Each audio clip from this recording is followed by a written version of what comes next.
Good morning सांग मैंने नमस्कार जय जगन्नाथ आपण मैंने भावुवे एत सकाल सकाल मुझे रेडी होगी बाहरी पड़े कहीं टाइम होता 5टा आ 5टार आम घर समस्ते रेडी हो गाधेकिना पूरा मेकअप फेकअप नहीं समस्ते रेडी हो जाइए। आज गोटे आम को गोटे जगह को जीवार थिला से आम समस्ते रेडी हो ये मोर अधा मेकअप हो पूरा मेकअप कर सारा पर मुझे देखा ये पूरा मेकअप सरीगला आ पूरा रेडी होगी बाहरी पड़े समस्ते गाड़ी पे अपेक्षा करचु जेहेतु मो मझिया शाशु ससुर टाउन पर रोचंती जा सान जा देड़ सान दियर भी अच्छा से अपेक्षा कर गाड़ी में आसिले आम समस्ते गाड़ी बस गोटे जगह को जीवु आपण मैंने गेस कर सारे आम कौटी जाऊँ मंदार फूल आ नड़िया को देखी सारापर जानी आम जाऊँ माँ घटगाँ तारिणी माँ को दर्शन करने जेहेतु मो बड़ जाकर झी तार मानसिक थिला से मानसिक पूरा करने आम परिवार समस्ते बाहर किना रेडी हो जाइए। केवल मो सान शाशु आ सान ससुर ये दी जन रहिले गाड़ी में जगह हेलानी बोली से माने आसिलेनी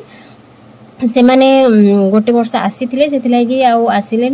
आमे समस्ते रेडी बाहर पड़ो। आज पागटा एत सुंदर थिला माने कहतुनी माने माने टूरिस्ट जीवा भाया पागटा होता माने बहुत माने एंजॉय कला भाया पागटा होता ना गरम ना खरा ना वर्षा ना किछि भी थिला आ वर्षा भी बहुत जोर आसुला किंतु वर्षा होनतला झिपरी झिपरी वर्षा होतला आ आधरे तो एंजॉय करिया तो बहुत बढ़िया आ आमे जो बाटे शॉर्टकट रास्ता रे जीवा पे चाहूतलु से बाटटा एते खराब थिला आम पाई जे कहतुनी माने देखंतु पानी पूरा पोलो ऊपर हो जाइए आम भी डरी डरिकी ना गाड़ी पास कलु आ सेकेंड थर आम भाविल आसबुनी आसला बेलू आते पानी रे रिक्स किए नब पोलो पर एते पानी जेहेतु से धीरे धीरे गाड़ी चलैकी पलि आसिलु आ पानी पूरा भरपूर हो जाए वर्षा जेहेतु लग रही लघुचाप से पूरा पानी हो जाए एपटे देखो जिते आगू आगू आसते खरा केते सुंदर देखा देखुं पागटा बहुत बढ़िया है ये काशतंडी देखापी मिलूँ माने आम सेपटे ना काशतंडी एत देखापी ही एबे सब आगुरी मिलूला एबे किंतु काशतंडी आ देखा भी मिलूनी बहुत रेयर आगुरी काशतंडी पूरा माने बिल पूरा फुल हो जाए बहुत सुंदर देखा जाए ये मसटा किंतु एबे तो पूरा बिल्कुल ही देखा जाउनी आ जो देखिले सब दृश्य ना माने वीडियो करने नक रही पार्लेनी आ बहुत बढ़िया थिला माने जानी थे तो ट्रैवलिंग कला बेले माने यही सब जो दृश्य देखिले बहुत बढ़िया लगे मत तो बहुत बढ़िया लगला तापर समस्त सहित टिके फोटो फोटो उठे देते आम झील सेपटे देखुना आरी ही हम आम झील गेलीर तार मानसिक थिला जेहेतु से आम समस्ते रेडी हो बाहर पड़ू और ठाकुर पाखक जावाई बहुत कम बाट अच्छी फिर भी टाइम आमको कम से कम 5 घंटा ही लगेगा 5 घंटा जेहेतु आमको लगला से आम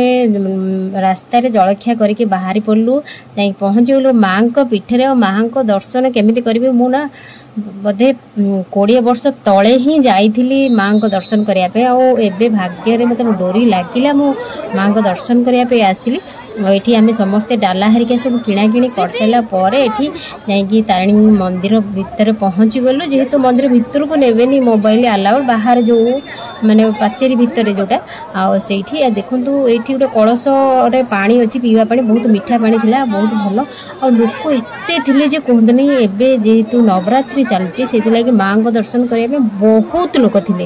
माने बहुत लोक थे बहुत भिड़ आम लाइन लगे ही गलु आ समस्ते माने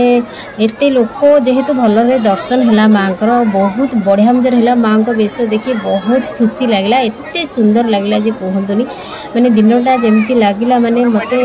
जमती एते खुशी बोली कहतुनी माने एते सुंदर लगला दिनटा आ भाग्य थिला माँ को दर्शन करि पारली आ केबे भाग्य रे डोरी लागिबो माँ को दर्शन करी सेटा भी मो भाग्य रे थिले ही हबो आ मु कहि परिबिनी किंतु एबे आसी जेहेतु भलसे एंजॉय कली माँ का पीठर भलसे माने बहुत समय रहीकि एंजॉय कलु आ भाग्यवशतः माँ का प्रसाद पाई पार्लुनी कहीं जेहेतु माँ को जो भात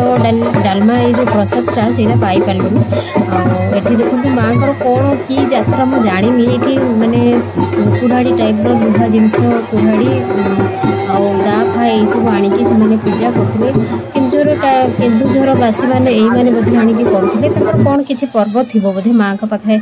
आग प्रथम जनाणी देले तापर जाइए ये कले कहूली ना माँ का प्रसाद पाई पार्लु बहुत दुख लगे जेहेतु मो बड़ शाशुर गोड़ खराब से बसिकी खाई पार जो खाऊ माने माँ का पाखे जो खाऊले से बसिकी खाई ହେଇଥାନ୍ତା କିନ୍ତୁ ମୋ ଶାଶୁ ଯେହେତୁ ଶାଶୁ ଶ୍ୱଶୁର ସେମାନେ ବସି ପାରିବେନି, ବହୁତ ତଳେ ପୁରା ପାଣି ଥିଲା, ସେଥିଲାଗି ଆଉ ଆମେ ଖାଇପାରିଲୁନି। ମାଆଙ୍କ ପାଖରେ ଗୋଟେ ହୋଟେଲ ଥିଲା, ସେଇଠି ଆସି ପହଞ୍ଚିଗଲୁ, ମା ତାରିଣୀ ହୋଟେଲ। ଆଉ ବହୁତ ଭଲ ଥିଲା, ଅରୁଆ ଖାଇଥିଲୁ ଆଉ ବିନା ପିଆଜ ରସୁଣ, ବହୁତ ଟେଷ୍ଟି ଖାଇବା ହେଇଥିଲା। ଅରୁଆ ଭାତ ଥିଲା ଆଉ ଥିଲା ଏତେ ବି ମାନେ ଟେଷ୍ଟି କ'ଣ, ଗୋଟେ ଦୁଇଟା ସବଜି ଥିଲା ବହୁତ ଟେଷ୍ଟି, ଆଉ ସବୁ ସେମିତି ଓକେ ଓକେ ଥିଲା।